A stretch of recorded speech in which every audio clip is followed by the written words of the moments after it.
మీ ప్రతినిధి విద్యా సమస్యలను పలు సందర్భాల్లో లేవనెత్తి పరిష్కారంలో కీలక పాత్ర భూమిక పూజిస్తున్నటువంటి అలుగుబెల్లి నర్సిరెడ్డి గారు, మరొక మిత్రులు మా శాసన పరిషత్ సభ్యులు కోటిరెడ్డి గారు, గౌరవ మాజీ శాసనసభ్యులు మిత్రులు యువలకంటి రంగారెడ్డి గారు, అదేవిధంగా ఐక్య ఉపాధ్యాయ రాష్ట్ర కార్యవర్గం, జిల్లా కార్యవర్గం, మీ ఆహ్వాన సంఘం సభ్యులు, అదేవిధంగా ఎన్జిఓ సంఘం జగదీశ్వర్ గారు, మిగతా మిత్రులు, వేదిక మీద ఉన్నటువంటి గౌరవ పెద్దలు, గౌరవ ఉపాధ్యాయులందరికీ కూడా నా హృదయపూర్వకమైనటువంటి నమస్కారం. విద్య ఎక్కడ ఉంటుందో అభివృద్ధి అక్కడ ఉంటుందనేటువంటిది మనందరికి తెలిసినట్టు. ఒక కుటుంబంలో ఒక వ్యక్తి కనుక మంచిగా చదువుకుంటే ఆ కుటుంబంలోని మిగతా వాళ్ళందరూ కూడా ఆ వైపు ప్రయాణం చేసినటువంటి చాలా సందర్భాలు మనం చూస్తాం. అందుకనే ప్రభుత్వం ఎన్ని కార్యక్రమాలు చేసినా 26,000 స్కూళ్ళు ప్రభుత్వ ఆధ్వర్యంలో ఈ రాష్ట్రంలో ఉన్న 1,20,000 మందికి పైగా ఉపాధ్యాయులు ఉన్న సంవత్సరానికి విద్యార్థులు ప్రభుత్వ పాఠశాలలో తగ్గుతున్నటువంటి అంశం మన మా శాసన పరిషత్తులో విద్య మీద జరిగినటువంటి చర్చల్లో మా ముందుకు వచ్చినటువంటి అంశం.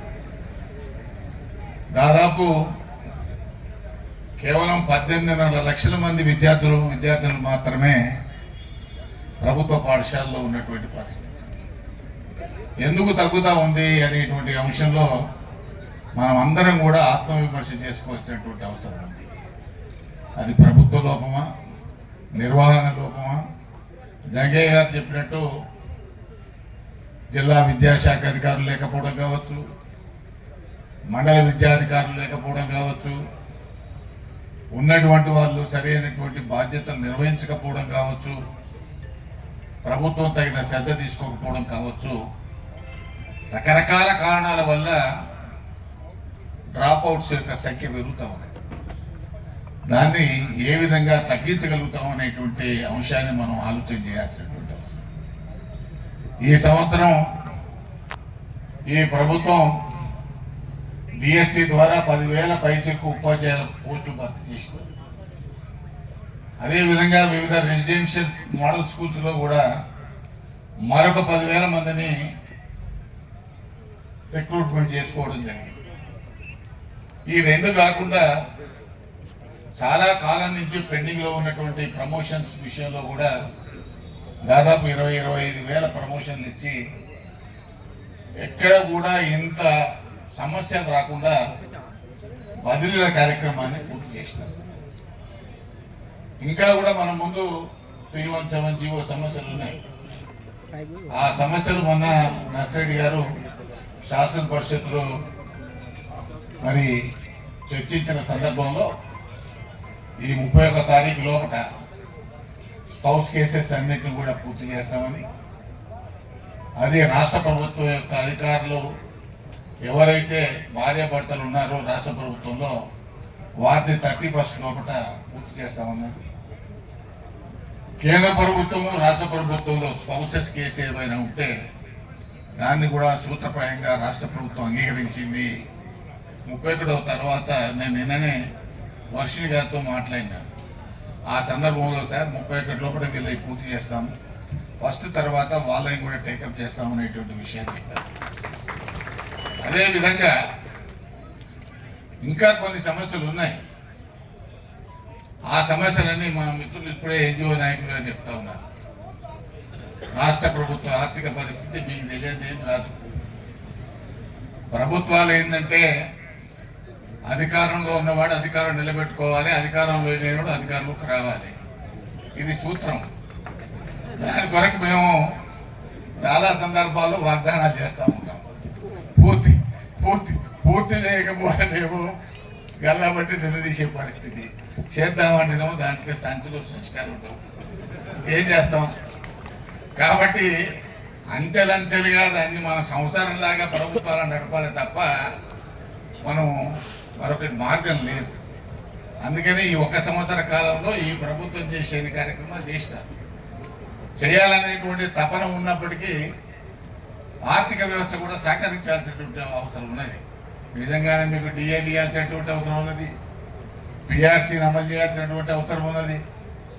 వీటన్నింటినీ పూర్తి చేయడంతో పాటు ఈ సంవత్సరం డైట్ ఛార్జెస్ పెంచినారు, కాస్మోటిక్ ఛార్జెస్ పెంచినారు. చేయగలిగినంత చేస్తూ ఉంది ప్రభుత్వం. అయినా చాలా సమస్యలు మన ముందున్నమాట కూడా వాస్తవం. వాటిని కూడా అంచెలంచెలుగా పూర్తి చేయాల్సినటువంటి బాధ్యత ప్రభుత్వం మీద ఉంది.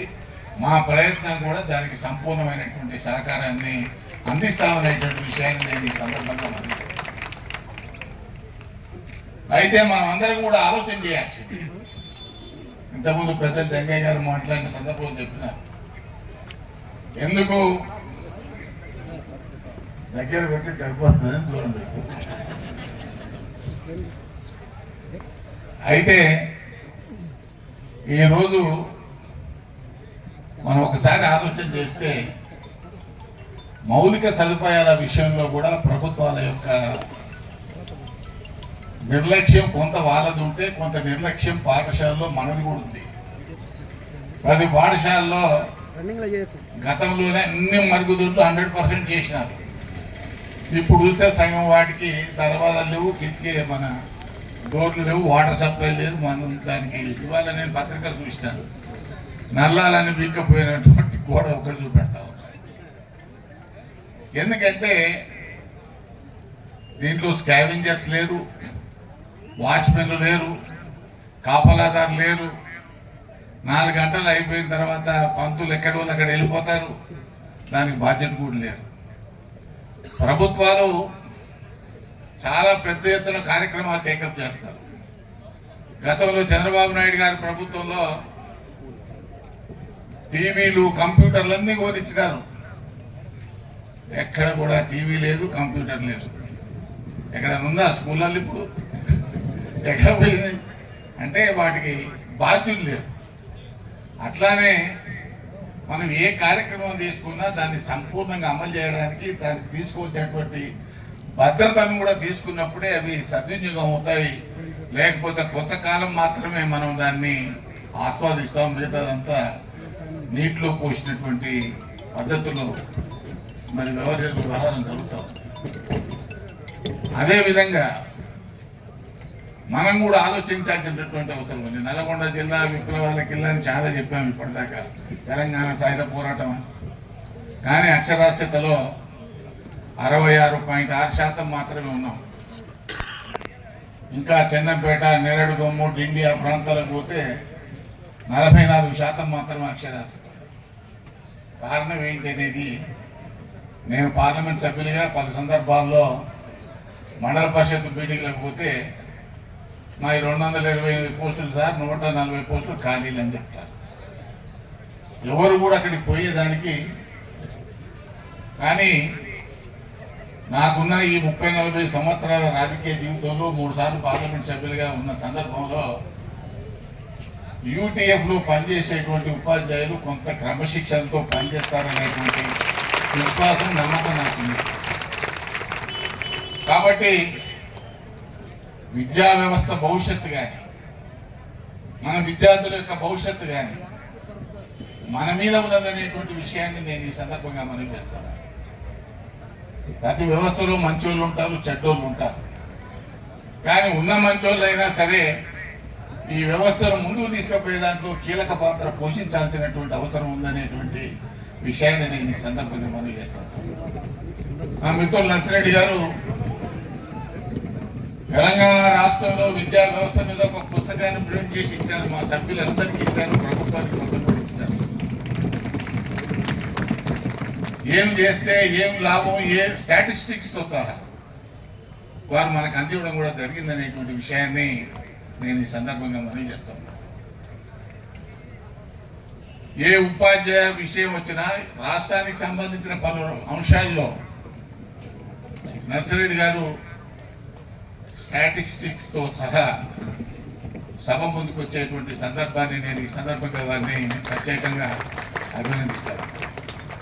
అలాంటి వాళ్ళు చట్టసభలకు అవసరమనేటువంటి విషయాన్ని కూడా నేను ఈ సందర్భంగా మనకు, ఎందుకంటే నేను ఏ పార్టీ కాదు, పార్టీ రహితమైన పోస్టులో ఉన్నాను కాబట్టి చెప్తున్నాను. ఎందుకంటే మంచిని మంచి అనాలా, చెడుని చెడు అనాలి. అది అప్పుడే కొంతవరకు మనం సాధించగలుగుతాం. అప్పుడే సిపిఎస్ చేసి లేపిండు ఒక జెండా. 2003లో నేను పార్లమెంట్ సభ్యులుగా ఉన్న సందర్భంలోనే ఆ చట్టం వచ్చింది. అటల్ బిహారీ వాజ్పేయి గారి ప్రధానమంత్రిగా ఉన్న సందర్భంలోనే ఆ చట్టం వచ్చింది. అప్పుడు ఎవరు మాట్లాడలేదు, ఎందుకంటే అప్పుడు ఉన్న వాళ్ళందరికీ ఎఫెక్ట్ కాలేదు. అది చాలా రాష్ట్ర స్థాయిలో అదొక చాలా ప్రొటెస్ట్ అనేది చాలా తక్కువగా ఉంది. ఎందుకు అని అంటే, ఎందుకు ఇంత ఈ చట్టం వచ్చినప్పుడు ఎవరు వ్యతిరేకించలేదంటే అప్పుడు ఉన్న ఉద్యోగస్తుల మీద ఎఫెక్ట్ పడలేదు. అది మెల్లమెల్లగా వాళ్ళ సంఖ్య తగ్గి మీ సంఖ్య పెరిగినాక మా సిపిఎస్ అంటున్నారు. ఇప్పుడు ఆ సిపిఎస్ విధానం వచ్చే వరకు ఖజానాలో ఖాళీ అయ్యింది. ఇప్పటికే మీరు చూస్తున్నారు, రోజు 2-3 వస్తారు. సార్ రిటైర్ అయ్యాను సార్, నాకు గ్రాట్యుటీ రాలేదు, నా పెన్షన్ డబ్బులు రాలేదు, ఫైనాన్స్ సెక్రటరీకి చెప్తారని రోజు 2-3 మా ఎమ్మడి పడతా ఉంటారు. అంటే వాస్తవాలు చెప్తున్నాను. అంటే ఆ పరిస్థితికి ఈరోజు ఆర్థిక వ్యవస్థ దిగజారిపోయిందనేటువంటి విషయాన్ని నేను ఈ సందర్భంగా మనవి చేస్తా ఉన్నాను. కాబట్టి నేను మీ అందరితో కూడా మనవి చేసేది, ఈ విద్యా వ్యవస్థను ముందుకు తీసుకుపోవడంలో, భారత భవిష్యత్తును తీర్చిదిద్దడంలో, మన ప్రాంతాల అభివృద్ధికి దోహదం చేయడంలో ఉపాధ్యాయుల యొక్క పాత్ర కీలకమైనది అనేటువంటి విషయాన్ని నేను ఈ సందర్భంగా మనవి చేస్తాను.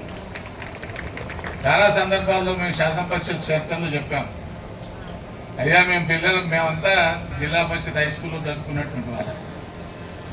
మేము చదువుకునేటువంటి రోజుల్లో 4 గంటల తర్వాత పంతులు ఊళ్ళనే ఉండేది, మేము ఊళ్ళనే ఉండేది. ఒక గంటసేపు ఆటలు ఆడిపించేది, 15 ఆగస్టు వస్తే ఆటల పోటీలు పెట్టేది, కల్చరల్ యాక్టివిటీస్ ఉండేది. రకరకాలుగా విద్యార్థులను ప్రోత్సహించేటువంటి వైపు ఉపాధ్యాయులు పనిచేస్తారు. ఈనాడు ఆ పరిస్థితి లేదు. కారణం ఏంటో మీకు తెలుసు, నాకు తెలుసు, అనుకోవడం తెలుసు. 4 గంటల తర్వాత ఎవరు ఉండరు, ఎవరు దొరకరు. 26 జనవరి వచ్చిందంటే తెల్లారిగంట 4 గంటలకు లేపి పంతులు అందరిని పిల్లలు తీసుకుని బోలో స్వతంత్ర భారత్కి ఊరంతా తిప్పేది.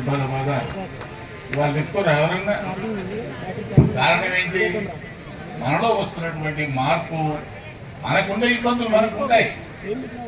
పిల్లల సేవలు చదివించుకోవాలని చెప్పి మనం అర్బన్ ప్రాంతాలకు పోతున్నాం. ఈ అర్బన్ ప్రాంతాలు మనం పోయిన తర్వాత రూరల్ ప్రాంతాల్లో ఉన్నటువంటి బడులలో పిల్లల సంఖ్య తగ్గుతూ ఉంటుంది, ఆ ఇంట్రెస్ట్ తగ్గుతూ ఉంటుంది. కాబట్టి అది తగ్గకుండా చూసుకోవాల్సినటువంటి అవసరం, బాధ్యత కూడా మన మీద ఉన్నది అనేటువంటి విషయాన్ని నేను ఈ సందర్భంగా మిమ్మల్ని అందరినీ కూడా కోరుతాను. కాబట్టి ఈ వ్యవస్థలో ఉన్నటువంటి లోపాలు, ప్రభుత్వ పరంగా చేయాల్సినటువంటి వాటిని సరిదిద్దేటువంటి వైపు మేము ప్రయత్నం చేసేది మేము చేస్తాం. మీ చేతుల్లో ఉన్నది కూడా మీరు చేయాల్సినటువంటి అవసరం ఉంది. పిల్లలు డ్రాప్ అవుట్ కాకుండా దాదాపు 5,000 నుంచి 6,000 స్కూళ్ళు మూతపడుతున్నాయి, పడ్డాయి అనేటువంటి లెక్కలు చెప్తా ఉన్నారు. ఎందుకంటే ఆ మూతపడేటువంటి పరిస్థితి వస్తే ఆ గ్రామంలో పిల్లల యొక్క భవిష్యత్తు ఏంటి అనేటువంటిది మనం ఒకసారి ఆలోచన చేయాల్సినటువంటి అవసరం ఉంది.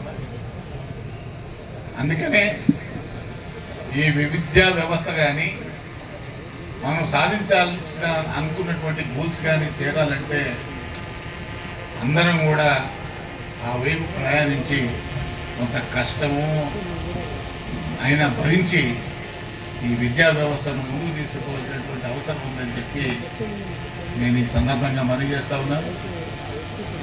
ఈ ఐక్య ఉపాధ్యాయ సంఘం మీకు క్రమశిక్షణ మారిపోయారని, అదేవిధంగా మీ మీద ఉన్నటువంటి విశ్వాసం, నాకున్నటువంటి విశ్వాసాన్ని మీరు ఇంకా కొనసాగించాలని, అదేవిధంగా రాష్ట్ర నిర్మాణంలో మీ పాత్ర గణనీయంగా ఉండాలని చెప్పి నేను ఈ సందర్భంగా మీ అందరితో మనవి చేస్తూ, ఎందుకంటే నేను చాలా యూటీఎఫ్ మహాసభలకు దేవరకొండలో అయినప్పుడు వచ్చినాను, అంతకుముందు యాదగిరిగుట్టలో అయినప్పుడు వచ్చినాను, కృష్ణమూర్తి గారు ఉమ్మడి ఆంధ్రప్రదేశ్ రాష్ట్రంలో ఉన్నప్పుడు వచ్చినాను.